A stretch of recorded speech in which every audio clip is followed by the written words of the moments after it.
Good afternoon from Tbilisi, Georgia. I'm Paul Rimple, and I am the Bureau Chief of Culinary Backstreets Tbilisi.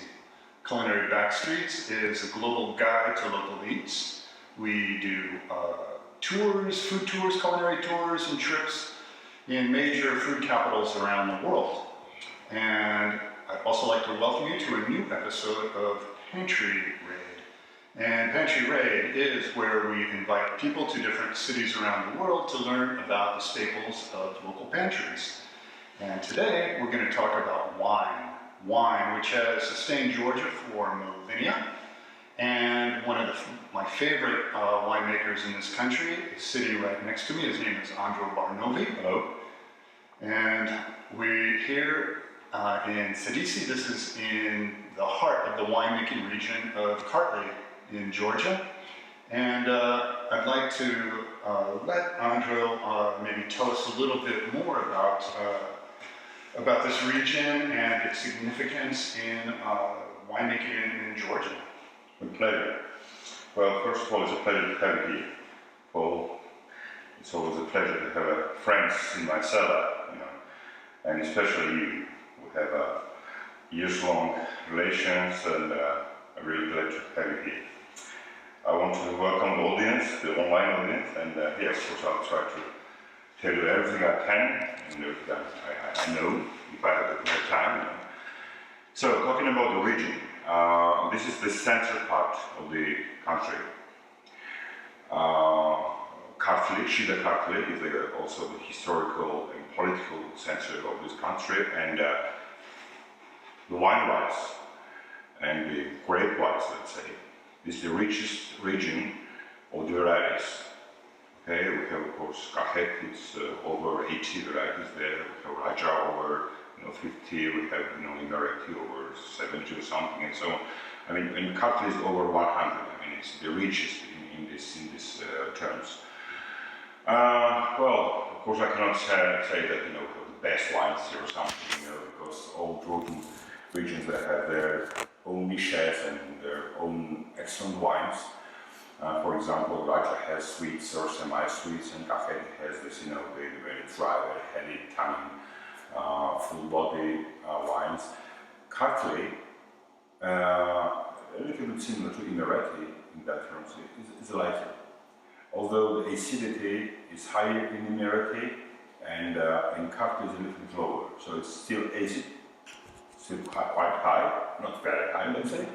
But I mean, Kartli wines, they have their decent dose of acidity always, which is a blessing for a winemaker, because especially the natural winemaker, because what really keeps wine is two things: it's tannins and it's acids. Okay, so we have it from nature. Okay, so yeah, it's important because I mean, the region Shida Kartli at large is important because, well, I said the varieties, and historically we also have the wines which, as the history tradition says, the kings were drinking, and actually it's this very valley, this very place, here nearby. So it's the variety Shinuri, okay, and some people call it Sabadono as well, which means the Lord's wine, and so on. I mean, it's really a region with history, with wine history, and we still keep this on and living, This is also a sparkling wine region. Absolutely. Not only this, well, Imereti as well, yeah, but yeah, sparkling wine was very popular, especially in communist times. I mean, before there was no sparkling. Maybe you could briefly tell me a little bit about that, the Soviet times, because I've read a lot about how the Soviets, when they industrialized wine production, they devastated the wine culture. And what was the situation like in Kartli, where I know in Kakheti they focused on the cultivation of Katsateli and Saparali, and that's pretty much it. And how about here in Kartli? In whole Georgia, out of our 500 plus varieties, only 7 were used in industry. Many, 7. So 2 you already mentioned for Kakheti, 2 more were in Kartli. It was Chinuri and Gorlenzwane. So it's 4, right? You had 2 in Imereti, Solikauri, and a little bit of Tsitska. Let's say Tsitska was even out of the business, most of Solikauri, which is 5 now. And we had 2 in Raja, well actually 1 blend. Okay, these 2 would go together in Pachka, and so it's Njura Tuli and Alexandra Uli. That's it. And it's a pity, because I mean, it was not only big factories or something, but also these communist times and kolkhoz and everything. So literally the people themselves, I mean, the whole population converted into this. Okay, and so we lost the varieties. We lost the culture, this rich culture of winemaking, and which is now coming back. I did my own stats in 2008, and I found out that there were already 38 varieties back in business. Now it's probably much more. I don't know how many, but probably it's much more. So it's happening. It's coming back, and so hopefully at some point we'll resurrect some of the old grapes. Yep. And you're working with Chinuri, Guruli, Svane, which were here, through the communist period, but you've also kind of helped to resurrect some nearly extinct vines as well. Right? In my region, for example, I have a few grapes that I don't even know some were quite tried. For example, Shida. It's growing. I hope this year maybe I will have a little harvest so I can try it. And I have some very, very rare grapes, like Danahauri, for example, Buza, for example, but actually 15 varieties. Of these 15, only 4 are like widespread, more or less, not really. This is Chinuri, Gorlenzwane, and Talqued, and Shalkapito, which is quite rare, as you know, but I have it now on almost a hectare. So from next year it will be quite harvest, and then this tiny extincting varieties, So maybe in 2, 3, 4 years I will know much more about these regions' varieties. Well, can you tell me tell us a little bit about how you got into winemaking? Because before you were a winemaker, you were actually governor of the region. Yes, I was. But it's like, I like to joke with my friends that you serve your country better with wine than you do. Maybe, I don't know. But actually I did something. You did a great thing. You did good stuff as a badge. You're still doing great stuff. Well, it just happened, my father. I mean, well, literally every single male in our family has once done the same, which means like abandon everything to do just wine, at some point, at some age, So for me it was like 44 or something, For my father it was 47 or 8, My grandfather, both grandfathers actually were very nice winemakers, uncles, everyone. I grew up in winemakers, among winemakers, But your dad, he's not just, people in villages, Andro's father lives in a village next to our village place, just about half an hour from here. And, all these guys make wine in the villages, but, it's like village wine. A lot of people, they take shortcuts, they add sugar, they add water because they're just chugging it. But, and it's there's not a whole lot of integrity with a lot of village winemakers. But Andro's father, Vaho, is a really fabulous winemaker, making just, stuff for the family and for his friends. Thanks. Yeah, peace. Maybe. Yeah, and actually I remember, so a few years ago, I interviewed Andro for a story I did about him and his wine, and we had a little tasting in the original wine cellar right here, and his father was standing next to me, and we were sipping some Chef Capito, and I nudged him on the arm, like, hey, your son makes some really good Chef Capito. It's like, yeah, it's all right. But mine's better. He's right. Maybe. Well, you know. Maybe not. Well, it's like a few years ago. Well, yeah. Competition. Yeah. So, at some point I felt that, I can't really do anything interesting in politics or in government, and I said, why should I stay there? Just to keep some, high chairs and, bark from some, high positions. I don't need it. So I came here, and we already had this, the original cellar. I built it, but, before I really came here. And then added a few compartments, like made a real nice cellar. And moved here, literally. I mean, I stay here all the time. I never even go to Tbilisi, my home. Yeah. My wife comes here to visit me. I don't go there. Because, the wine, I have stuff to do all the time. Yeah. That's why. Well, every time I come here, there's some new project going on. It was like, once the marani here, the wine cellar here was finished, and after you laid the quevre, it came when you were doing that. It's quite remarkable how you rolled those down. Then you were doing your barbecue section, then you were making your distillery, and now you're making The bakery. the bakery. And Yeah, once you live here, you have to make things look nice, right? So, that's it. It's great. So your quevre now are empty. Yes. Maybe could you kind of talk us through a little bit of the quevre process? I mean, first of all, sorry, where do you get the quevre? From Rimple. It's higher emirated. Actually, there are three famous places in Georgia where the guys, well, it's a traditional quevre making. Rimple is one of such places, but as Germans they started, they say that clay is the best, the best means it's a little difference in the temperature at which you have to burn quevre. So this one is a little bit lower.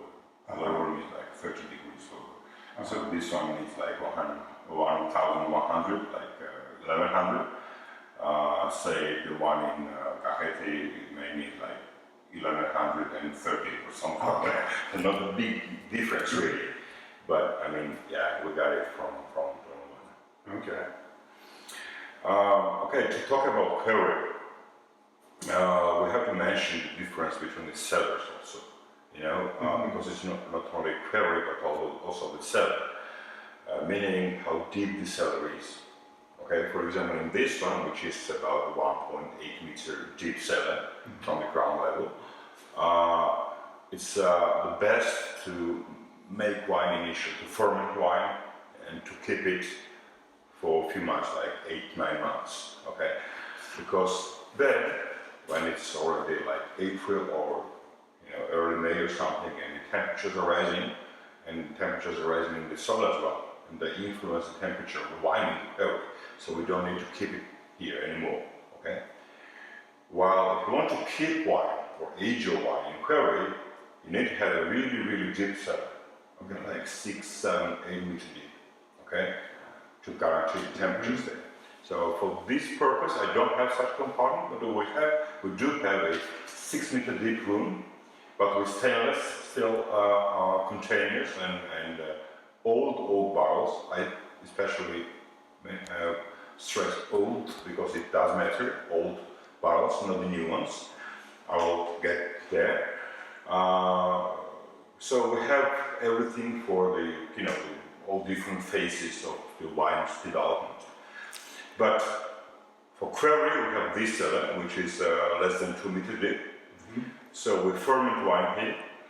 We age it for 8-9 months here, which means we change quevre, we remove must, let's say, and we move the juice to another quevre or the wine in another quevre to get rid of the rough leaves and all this, dead yeast and the sediments, and so on. Not always. Sometimes we just keep wine with the skins for all this period, for 9 months, let's say, depending on what kind of wine you want to make. Okay. So each year, do your recipes change? You know, it's like you're kind of in the mood. Maybe I'll try. I do experiment a lot actually. Now I have my solid conclusions for few wines, not because we make 7, 8, 9 different wines every year. So if I tried something and I like it, then I try something else with the same wine next year. It takes time. It's a slow business, right? So I like it maybe, but not that much. Then I switch back to the old practice. If it repeats itself in quality and everything, then I know, okay, now this is the way. Okay, so I go back there and keep it for as a practice, and so on. So I do have a few conclusions, but not for all. I keep trying. But what I can really say is that we keep the hygiene on the terribly high level, let's say, and this lets us have a good wine all the time. It can be not the best wine, let's say, but it will be good anyway. Because the main thing is what the wine should be healthy, right? We're natural winemakers. We don't use any additives in wine, not even sulfur, So if we don't keep the hygiene on that level, we'll just fail. The wild will not last. Yeah. So when a wine turns, do you distill it and make a cha-cha from it, or? Absolutely. We make cha-cha from the skins, the leftover, but also from the wines we don't like. Okay. Why to keep the wine which you don't love? Yeah. Okay. Yeah, it can be good wine, drinkable, everything healthy, but if I'm not proud of it, why should I keep it? Because we have lots of wine. I won't keep wine just to have some wine. I have wine. Instead, I can have excellent cha-cha. Yeah. And about roughly how many bottles a year do you produce? About 6,000-7,000, but this will change in a couple of years because I have the vineyard, which is this year. It will be first tiny, but first harvest, and from the next year, next year, will grow in production. Grow means we'll go up to maybe 20,000 bottles, and that will be our limit, maximum. Sure. I don't need more, because if you go for more, then it's very hard to keep natural. Then you have to switch to industrial at least some degree, and that's something I don't want. Because this is not even a business, I don't do this because I view it as a business, It's just a way of life, and when there is nothing else to do around, this is all we see, and it's this is something that gives me a feeling of stability and, I'm rooted in the cellar. All right. Maybe you can tell us a little bit more about the family. We can walk, and then the stools behind you. I don't know, they look pretty cosmic. Well, first of all, let me tell you something about fabric first. Fabric means 3 things. Okay, one, it's placement, which means it's in the ground, which gives us the smallest and the slowest temperature change. The amplitude is very, very small, which is essential for wine, especially in this initial phase of winemaking. Then it's its shape, right? And shape means 2 things now. It's a belly, and belly is important because in any vessel, doesn't really matter what, but in any vessel, you have 3 different layers of wine. You have the best part, which is the middle part, then the top is second best, and the bottom is the 3rd best or worst or whatever.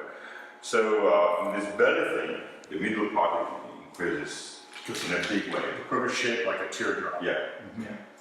Another thing about the shape is its bottom, which is a cone shape. Again, if you compare it with the flat bottom vessel, And you imagine the amount of the surface where the wine interacts with the leaves and all those sediments, you know. So again, this cone-shaped bottom, it increases the volume of the middle part. So it's very nice vessel in that terms. And then it's the material is made of. It's clay, which has the pores, the openings, and lets the bits of oxygen to penetrate into wine. Now, unfortunately, because we really trust the ovens here, the quarry makers ovens, you know, we do wax them from inside. Not heavily, but a little bit, you know. It stops oxygen, not fully. Part of oxygen still penetrates inside, but Beeswax, you know. beeswax, yeah. But for selected varieties, it's not always enough, you know.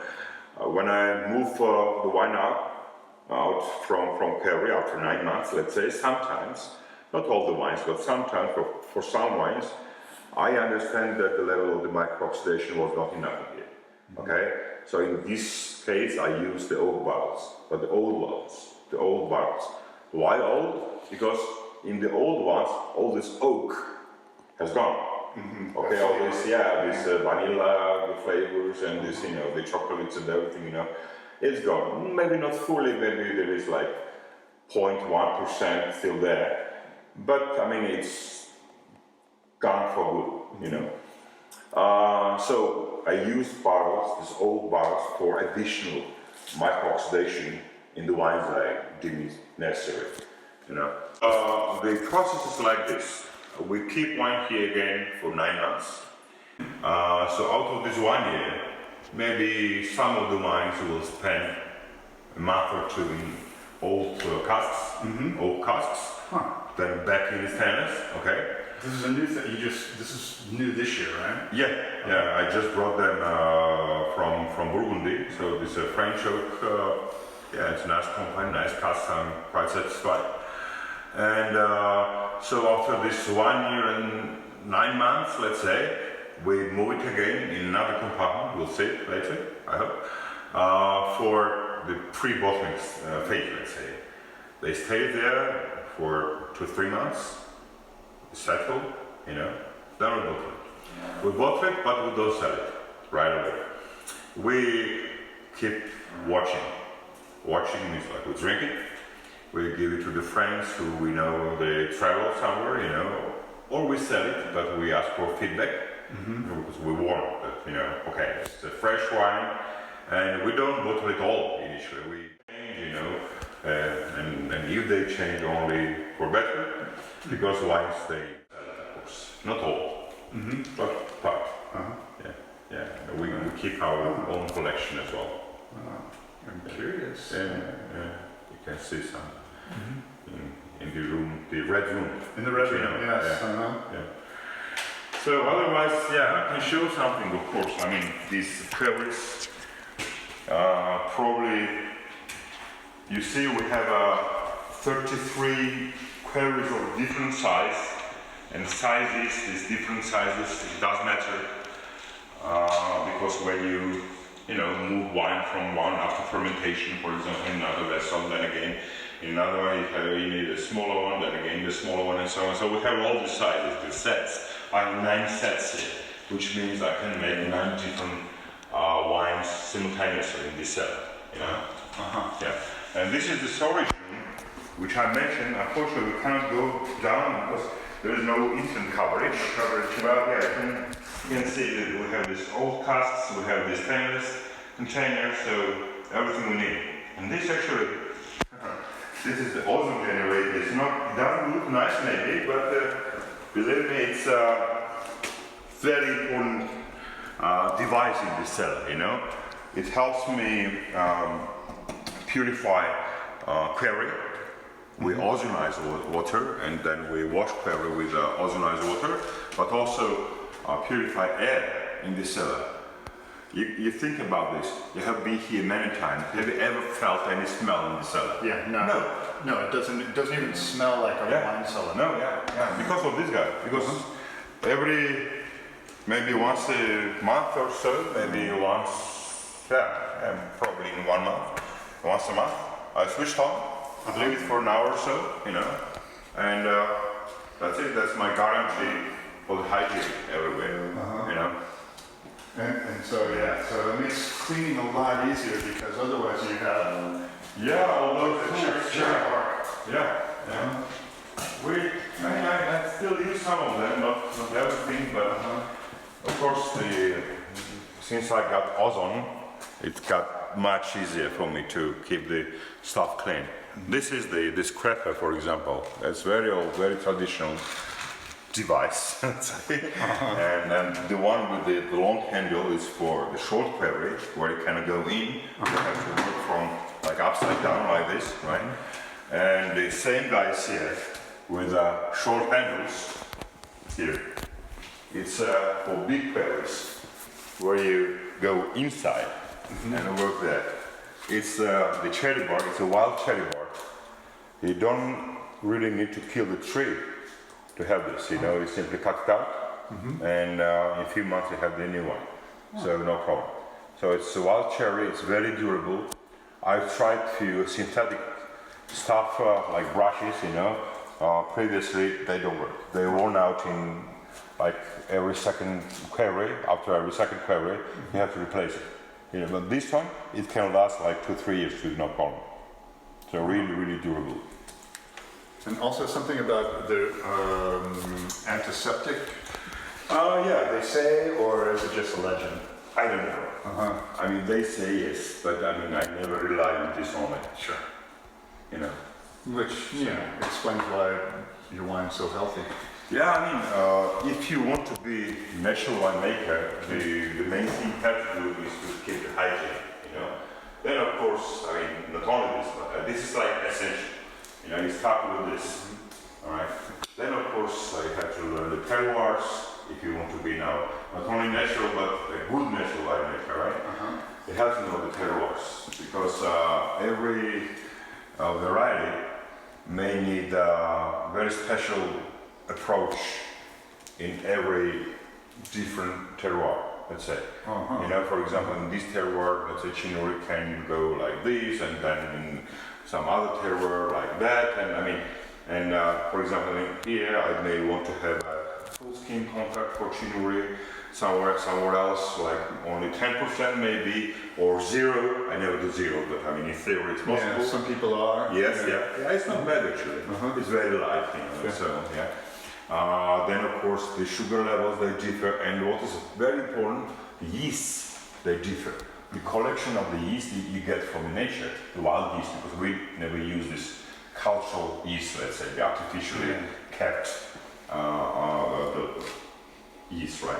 So the combination of the yeast you get is just very different from terroir to terroir, you know. So we have to know what kind of possession, let's say, you have as a vineyard, you know, what breeds of the yeast live there, you know, what is their combination, you know, which is the more violent and vigorous and, you know, lively and everything, you know, and which one can beat the others, you know. And so, because what really makes wine, it's not us, it's the yeast, right? So, and if we don't know these guys, we don't know nothing. Yep. Yeah. So, yeah, we have a few more stuff here. For example, this, see this? This is for waxing. Okay. Yeah. So what we basically do What is made for of? cleaning is just a towel, some tissue, you know. So what we basically do every year, I melt the wax down. I heat the quivers up, you know. So the old wax it melts down. Okay, I remove it and re-wax it again. So You're the only person I know. I mean, I know other people do that. No, You're it's the not only the first person I met that does that. yeah, well, I do it every year. Yeah. People do it like every 3-4 years. I see. I do it every year because it's safer. You know, it's much safer. Yeah. And what? And this one, this is what the French call bâton, like bâtonnage, you know, to mix wine, the young wine. I mean, the juice. This is for red wine, and the second one, here. The one for the white wine. right? So it's very important, because if you don't mix your wine when it's fresh during fermentation, alcoholic fermentation, it can heat up and can be dangerous for the yeast. It can easily kill the yeast, you know. You can also lose alcohol. You can also get vinegar acid, you know, and many different. How many times a day do you pack it? 5, 6, depending on. Like for reds, it's like more, and for whites it can be even 4 sometimes, but mostly 5. In the initial phase, it's 5 for sure. Okay, but after a week or maybe after 5 days or 4 days, it can go like 4. Okay, so you don't have to wake up, after 5 days, you don't have to wake up in the middle of the night? What I do, I go to sleep really late, like 2, 3 o'clock, okay, and then get up by 7 or 8 maximum to mix it again. You know, it's quite labor intensive. Yeah, it takes about 10 days, 2 weeks, this process, and then of course it ends, and then other. Yeah, you have all these quivers, so it's like. Yeah, you can imagine. Yeah, we have ships here. I mean, friends, they come to help me. So yeah. Maybe we want to look in the other compartment of the cellar. Yeah, let's take a look at your where this all began. Yeah. Because let's see, you put these quivering in about 5 years ago. 4 years ago. Yeah. So and I built that cellar a year before. So this one was the first one. This cellar. This is your storage area? And this is the storage. The first storage, yeah. Yeah, so it's like this. When we have a fresh wine in Prairie, we have the previous year wine in the storage room, and the previous year wine in the pre-bottling storage, or in the bottles now. So it's a 3 different phases, let's say, you know. So here it's only 17 vintage wines, 2017 in the bottles.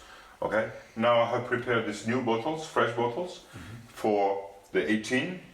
I will start bottling in June. Okay, and it will last for entire summer. So I will finish bottling right before the harvest of 21, right? Yeah. Or 20, right? So, and the cavities now they're empty for the new wine, and so I mean it changes, you know. I have only a few bottles left from 17. This is Uroebi. Got to tell you what you know. Yes. Yeah. That's gorgeous stuff. Yeah. See, let me show the lees. You know, in natural wine, you have to have the lees, guys. I mean, never be afraid of this. See this?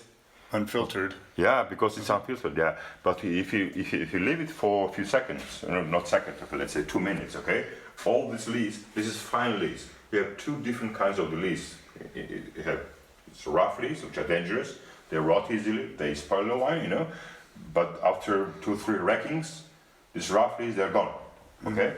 And now we have this fine lees, but this is the finest lees, I would say, because we've racked this wine 7 times. Can you imagine? 7 times. So it's almost nothing, you know. It's a tiny like sand inside, you know. You put it here. It all accumulates in the bottle, in the bottom. You can see it. It already settled down. See? It continues to settle down, but see the bottom? It's here. See? It's here around. And so all this stuff goes in the last glass only. Okay? Yeah. And even that glass, you leave it for a few minutes, you know, like 2 or 3 minutes, and it gets in the center. Even that one, you can drink the clean wine and just, you know,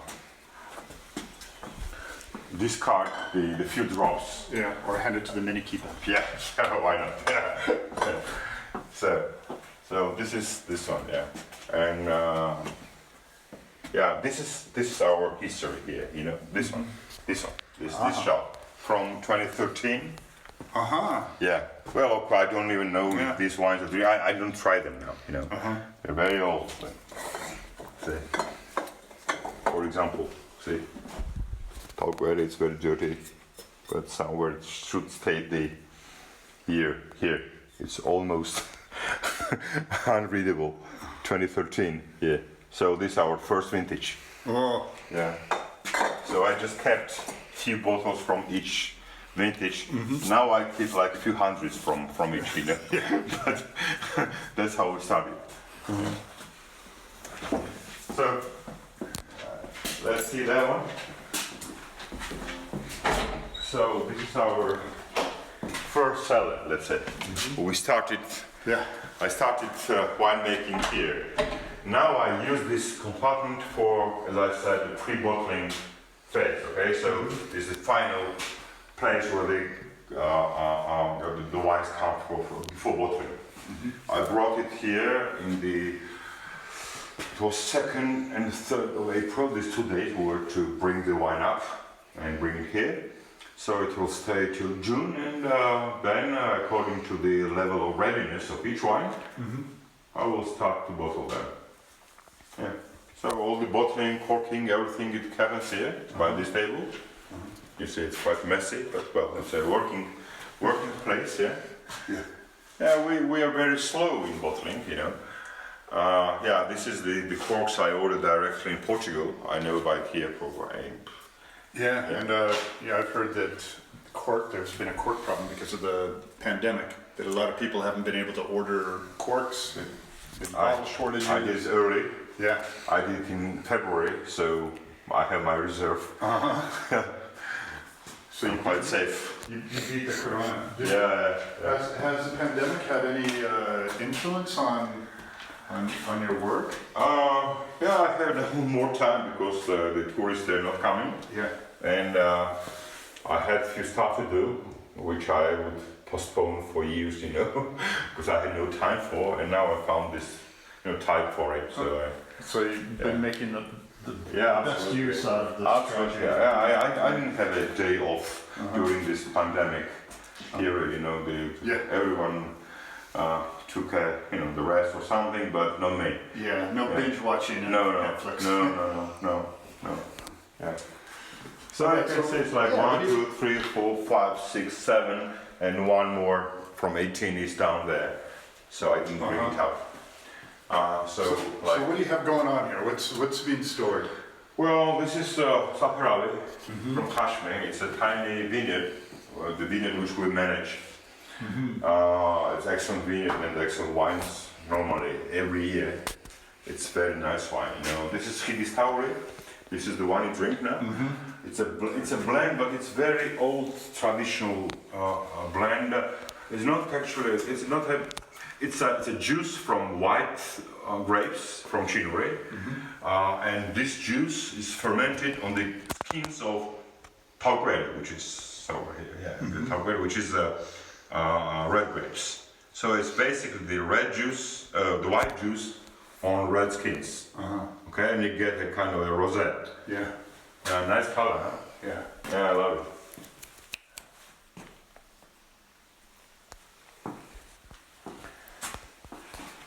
This is Chinuri. Chinuri is, the king of Kartli. Yes. Yeah, it's very fragile variety. I mean, it needs immense care. But if you succeed, then it's excellent wine. Yeah, exactly. And if you fail, it's like rat piss. Yeah.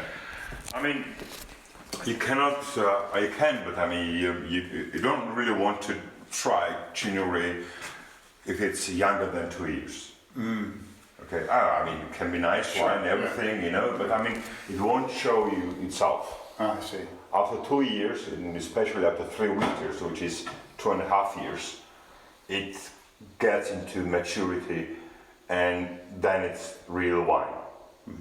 Okay, so this one is a 1.5-year-old.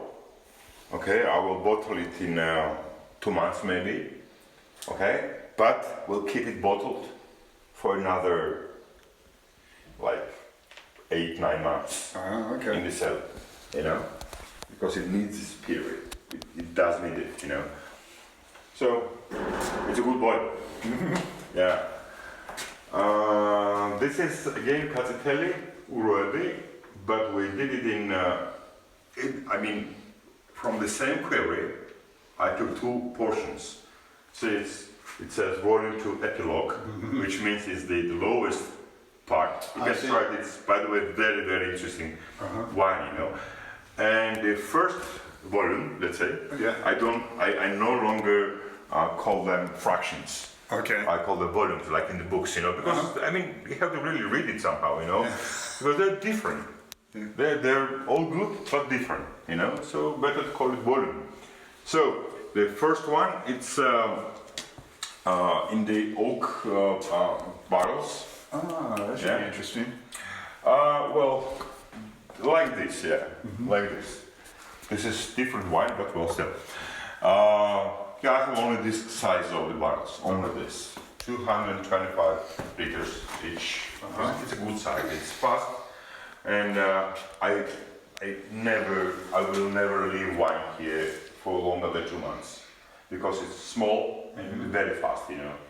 Okay, so 2 months here and then into maximum. Okay. That's it. So this is Capito. Yeah. It's my baby. It's very rare and excellent variety and comes from excellent terroir. I think it will be the one I will be proud of. I hope. Tbilisi is also very nice. Yeah. It's also another queen now. It's feminine.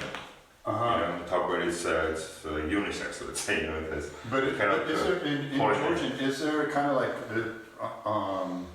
are different grapes different genders? Most grapes they're like double sex. Okay. But Tbilisi and then there are a few more, which has only one. That's right. Sex. They cannot pollinate themselves. Yes. So Tbilisi is one of them. You know this, Yeah. But you plant your friends. Friends out there on Instagram land. So you normally plant it mixing with other varieties, like with Capito, for example, with Chinuri, even with white, no problem. I'm curious if you plant Tbilisi with Chinuri, will you're going to get and let's say in the next plot you have Tbilisi with Shida Kartli, is it going to be a different Tbilisi depending on which grapes it grows with? If the place is almost the same, probably you will have the same Tbilisi. I see. Probably, because I mean, the bees and all this, you know, insects and the winds and everything, you know, you never know where they end up, you know. So it's all mixed. Sure. Okay. Yeah.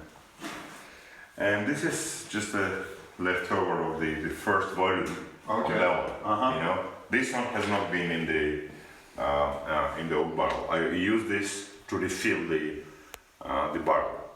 Okay. Just to refill it. Yeah. It's nice. I can try. So otherwise, it's a working space here. You know, all the washing, all the the corking, bottling, everything takes place here. Yeah, I love this cellar. It can be better. Maybe my next cellar will be better. I already have some plan for it. Yeah. Of course you do. But I think it's one of the best sellers in this country. Yeah. Small ones. I don't mean the factory sellers, let's say. Sure. Yeah. No, I never even talk about them because I'm an official enemy of the industrial wine. So after what Leslie said, like the industrial wine, they're in the business of making good wine, and so every year it's going to be like if they're making good wine, they're going to make good wine. But exceptional wine, it's always in the small. Yeah, they won't take any winemaking country, any wine like France, Italy, Spain, whatever. You know,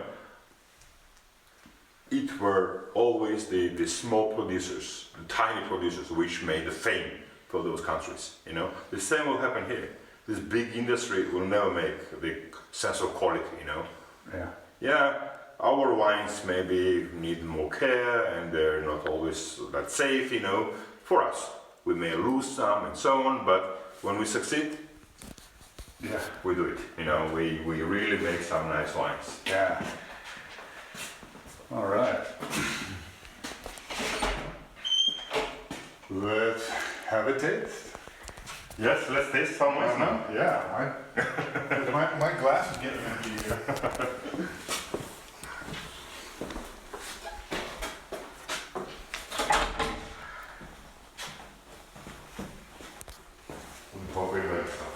Yeah.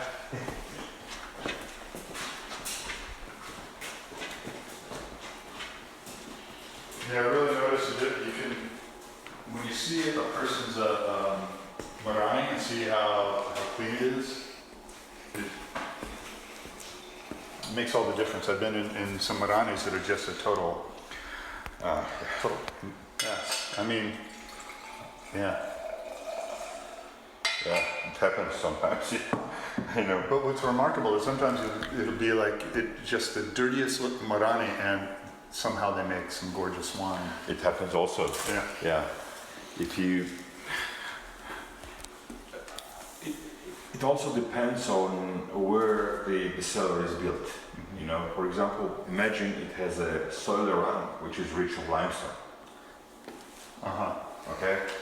You need to try real hard to spoil something there, because the limestone is very strong antiseptic, you know, so it helps you to keep your hygiene. I see. But anyway, it's much better to keep the cleanness everywhere. Mm-hmm. What's the whole thing about the Georgian toast? What do you think? Is it something you do, you don't do? What's the purpose? Toast? Yeah. Yeah, it's a tradition to toast, you know, in this country. I never do it. But yeah, because my father, he tells me what kind of a Georgian you are, you know. But well, I at least make some wine, right? But toasting is a tradition. Yeah, everyone keeps toasting, you know, like Galmardros, which means for victory, right? We say the same when we meet each other, like we greet each other, right? Like Galmardros, shake hand, right? Yeah. Victory, yo, victory, your victory, yeah, our victory. Yeah, we need victory. Yes, we need victory. Cheers, guys. Galmardros. Galmardros. What are you drinking? You It's tell? how credit. Which year? It's 18. It's a young boy, girl. Young girl, yes.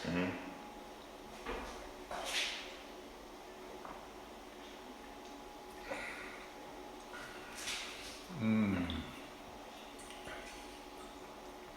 Wow. Fresh, huh? Fresh. Just thinking like, wow, in 1 year? Yeah, of course. It will settle and round and everything. Yeah. Yeah, but this sense of freshness, you know, it will keep. Yeah. That's what I love about this grape, right? This is natural wine. This is why the natural wines are always better, you know. They give you this sense of freshness and life. Mm-hmm.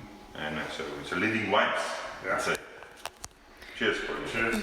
Do you pair with food, like wine and food in Georgia, or it's rather not? Yeah, sure. What's a new thing, or is it part of the kind of like? No, it's not a new thing. No. If you take even the old culinary books, you know, you will find it, like from Barbara Georgia and so on. And you will find these recipes, what to pair with what and so on. Yeah, so forgot everything, you know. But, Yeah, anything with, yeah, it's like what pairs good with mayonnaise salad? Probably some white. Yeah. No, I mean, I'm kind of joking, but Yeah, joking, but I mean, yeah, chinuri would go nice, I guess. Gorgonzola. yeah. But cacciatelle is kind of special because it's flexible. It can pair well with It goes like vegetable bread. dishes Or with meat even. Yeah. Yeah. And cacciatelle is like universal. Yeah. And with tough clay. This This is now on full skin, but only during fermentation. After alcoholic fermentation, I remove the skins, moved the wine on a new quarry, and so continued this purifying process without the skins. is that traditional? No. Traditional is to make quarry without skins, and it gets rosé. Almost rosé, you know, it's very pale red, let's say. For me, it's like just wild berries and Cornell. yeah. Definitely Shindi. Shindi. Oh, this year I made the pure Gorgonzola without blending it with archinery. You will see. I mean, it's very fresh now. 6-month-old wine or something. Oh, wow. Or 8-month-old now. But you will see. I mean, it's gonna be a gorgeous wine. It's lovely, great. Yeah. I love it. Gorgonzola, Yeah. Zoane, Goruli, Mesculi, Kahuri, Rajuli, whatever, but Yeah. Zoane is one of the best varieties, for sure. Yeah. Kalmajus. Oh, and we have, wow, our time, all right, we've got 10 minutes, that's good. Yeah. Before Instagram cuts us off. But do you, try something else? I'm just curious, do you think that now, because even in Georgia people are thinking Kartli wine, do you think that even then the whole knowledge about the Kartli and Imereti can also be a place of wine? It's kind of growing. How does it look? Do people in Georgia consider that Kartli can make as good wine as Kaheti? Absolutely yes. Sure. Absolutely yes. For sure.